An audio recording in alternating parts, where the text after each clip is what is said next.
Is Joann Stores in trouble again so soon after emerging from Chapter 11 bankruptcy? Well, they are closing stores in a few states, but at the same time, they're also opening new stores and remodeling others. You think these closures could be more than just routine optimization? It is possible. I mean, they have requested rebates and discounts from vendors. And could that be a sign of financial distress even after they became a privately held company owned by its creditors in March 2024? It could be. It's interesting, though, because at the time of the bankruptcy filing, they claimed 96% of their 815 stores were profitable. So were there any significant executive changes after the bankruptcy? Well, the chief financial officer left. Then they hired a new chief digital officer and a new head of store operations, along with an interim CEO. Is this a common situation for similar retailers? I mean, have they been having issues? Oh, absolutely. I mean, look at Big Lots, Party City, and the Container Store. Those are a few examples of retailers that have faced similar difficulties. Have there been widespread challenges in the home sector impacting retailers like Joann? There have. Many retailers in the home sector have struggled since the COVID-19 pandemic as consumer spending habits changed. So did Big Lots file for Chapter 11 bankruptcy too. They did. They filed in September 2024 with 870 stores. Between 200 and 400 stores and 2 distribution centers will be transferred to Variety wholesalers through a deal with Gordon Brothers retail partners. And get this, these stores will continue to operate under the Big Lots name. What about Party City? Did they have similar challenges? Yeah, they did. Party City filed for bankruptcy in January 2023 and exited Chapter 11 9 months later. At the time of filing, they had over 800 stores. Then last month, they decided to wind down operations and are closing 700 stores. And the Container Store Group filed for Chapter 11 bankruptcy recently as well, is that right? Yep, they filed on December 22, 2024. This was a prepackaged bankruptcy, though, so they had an agreement in place with lenders prior to filing. So what does a prepackaged bankruptcy actually mean for the company? Well, in a prepackaged bankruptcy, the company negotiates a restructuring plan with its creditors before filing for bankruptcy. So this allows for a faster and more efficient process. The Container Store appears to be keeping all 104 stores open. So did a planned investment in the Container Store fall through? It did. The Container Store had an agreement with Bed Bath & Beyond's parent company, Beyond Inc., for a $40 million investment. That fell through when the Container Store failed to meet certain financial conditions, which, likely contributed to their bankruptcy filing. Were there other factors besides the failed investment that may have pushed the Container Store into bankruptcy? Well, I think you have to look at the bigger picture. I mean, the retail landscape is undergoing a significant transformation. And, this transformation is putting pressure on retailers like the Container Store. What kind of pressures are retailers facing?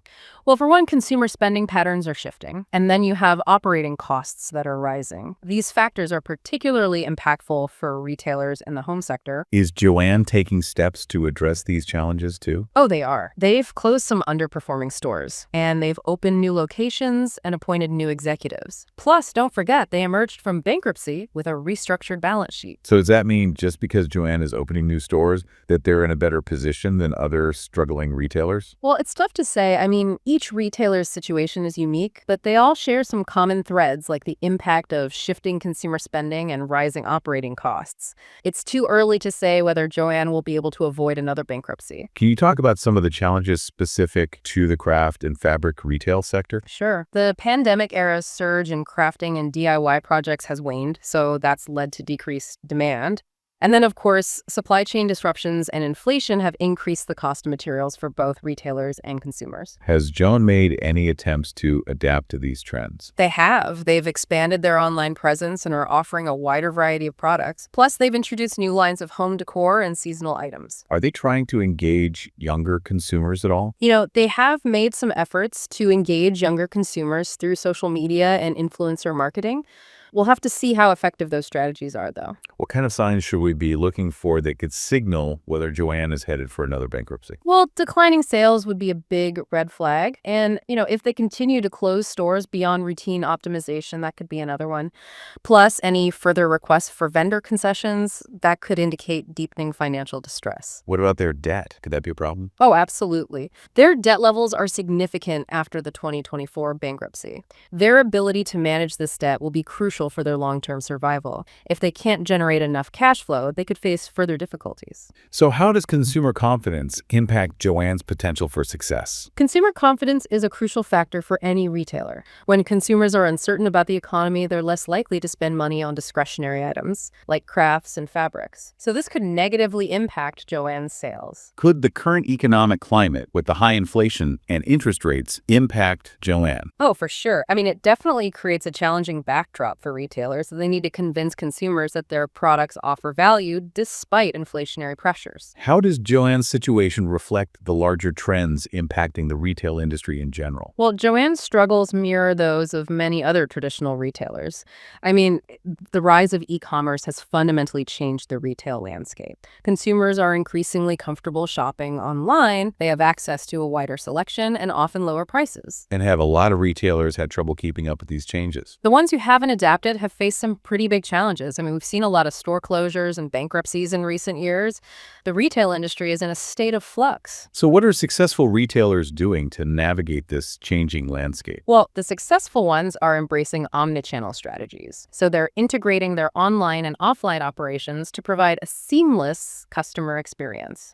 And they're leveraging data and analytics to better understand their customers and tailor their offerings. Are there other strategies they're using to stay ahead? They're investing in technology. It's critical. They need to enhance their e-commerce platforms, improve their supply chains, and personalize the shopping experience. Is sustainability becoming a factor in retail success too? Oh, for sure. Sustainability is becoming more and more important to consumers. Retailers that are demonstrating a commitment to environmental and social responsibility are going to have an advantage over the others. So consumer values are impacting their shopping habits. Absolutely. Consumers are looking for brands that align with their values. Retailers need to be mindful of this shift in consumer sentiment. They need to incorporate sustainability into their business practices. So is it safe to say that the retail industry is undergoing a major transformation? It is. This is a time of significant disruption. Retailers that can adapt to the changing landscape and meet the evolving needs of consumers will thrive. So will Joann be able to adapt and avoid another bankruptcy? You know, the coming months will be critical for them. Their ability to execute their turnaround strategy will determine their fate. Can we glean any insights from other retailers who have faced these kinds of challenges? I think we can absolutely learn from the experiences of other retailers. I think the big takeaway is that adapting to changing market conditions is really crucial. The retailers that are slow to respond to those shifting consumer preferences or those emerging trends,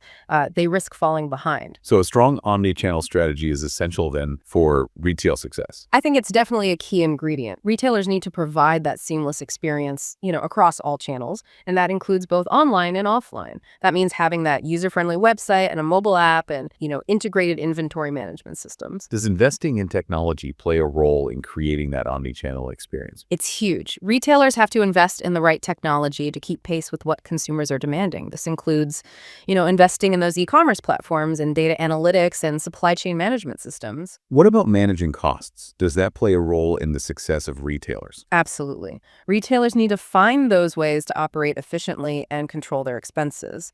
And that might involve streamlining operations or maybe negotiating better deals with their suppliers or, even closing underperforming stores. So is there a single solution then for success in retail?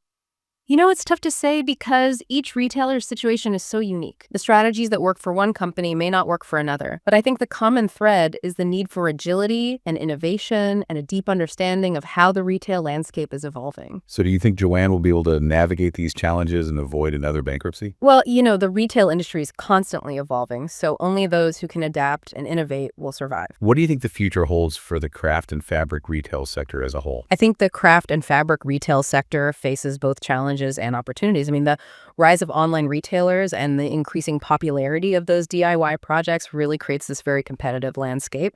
But there's this growing demand for unique, personalized, and sustainable products. And I think the retailers that can cater to these demands and provide that differentiated shopping experience are the ones that are likely to succeed. So there are some reasons to be optimistic about the future of this sector. Absolutely. The craft and fabric retail sector has this rich history and this loyal customer base. I think those retailers that can embrace change and adapt to new technologies and connect with consumers on an emotional level, those are the ones that have the potential to thrive. Until next time, goodbye.